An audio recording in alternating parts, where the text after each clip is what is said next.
welcome back to the channel. I'm Mr. Sensible. Hope you got yourself all ready and comfortable.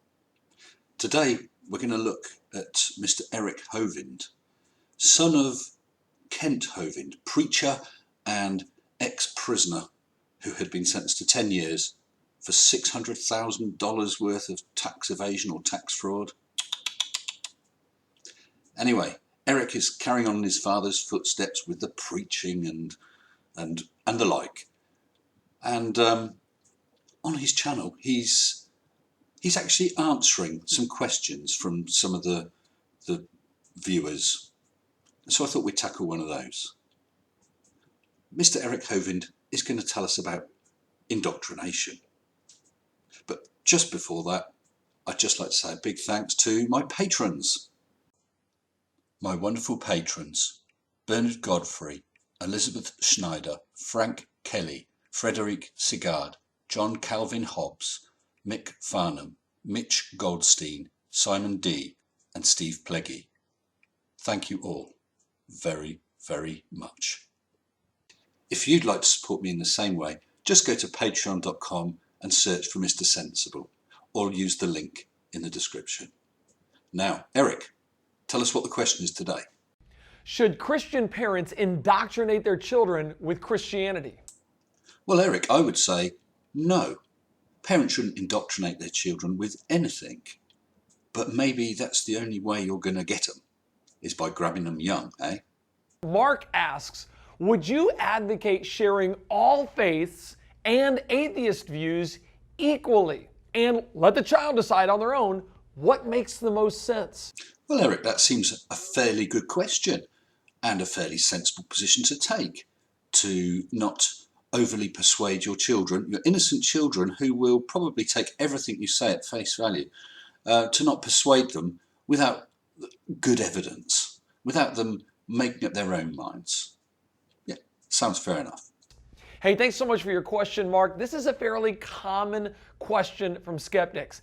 Well, I'd be more impressed if not only was it a question from skeptics, if it was a question from the religious.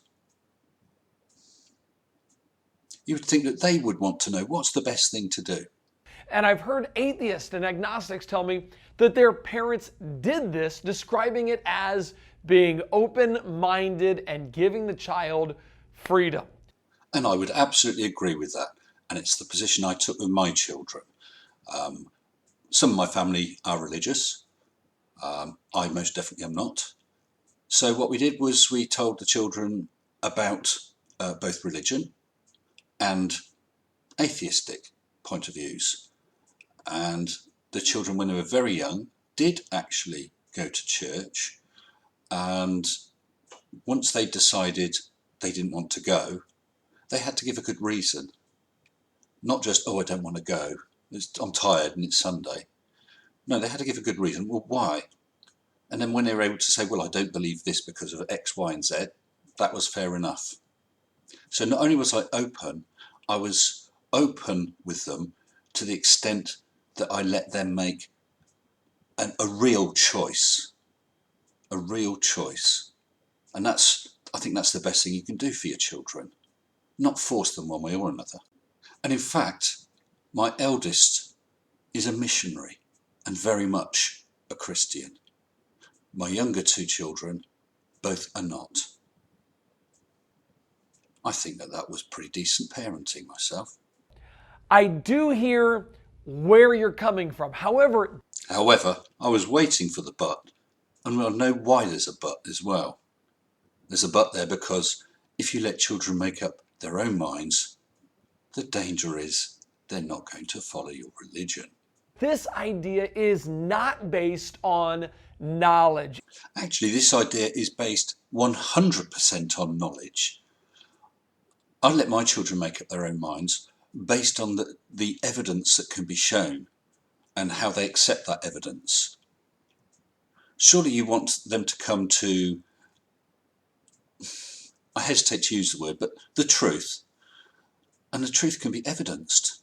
If you can't evidence something, what makes you think it's true? It's based on the lack of knowledge. Now, before I address the question directly, think about it this way. What if we applied that same logic to other areas of life in raising children? What would a 5-year-old eat if the parent presented healthy food and junk food as equally valid foods? I get what you're saying, but I can't help thinking that what you're presenting is the donut of religion, the tasty donut where everything will be nice, where you can say sorry and you're forgiven, that you'll live forever in happiness in heaven. You're presenting that donut, whereas the reality of life is often an apple. Sometimes it's sweet, and sometimes it's really sharp, but you have to deal with it. Nothing but junk food and candy, right? Back in the day of black and white television, there were cigarette commercials where doctors told you which brand of cigarettes they smoked. Why? Because they thought it was good. Now doctors know smoking causes cancer and a host of other health problems, so they don't tell people to smoke, but insist pretty dogmatically, don't smoke cigarettes. Well, that is true. And as you said, they now would tell you not to smoke cigarettes because we know better, because the evidence is in, and because they are honest enough to change their opinion based on the real evidence. What is dishonest is to take a book that's 2,000 years ago, collection of books, and just accept that as correct and unchanging and infallible. All the stuff about slavery, we know better now. So we don't keep slaves. If you're not going to change your opinion, then you are closed-minded. Their new knowledge changed how they teach. They don't present smoking and non-smoking as equally valid. Now, to speak directly to the question, if your parents were agnostics, that means they claim they don't know. And that's a thoroughly honourable position. If you don't know, you don't know. Show the evidence so that we can know. But it hasn't been forthcoming. They don't know if God exists, or they call themselves atheists and they're not sure that there is such a thing as truth. Whoa there, son of a preacher man. What do you mean atheists don't know if there's such a thing as truth?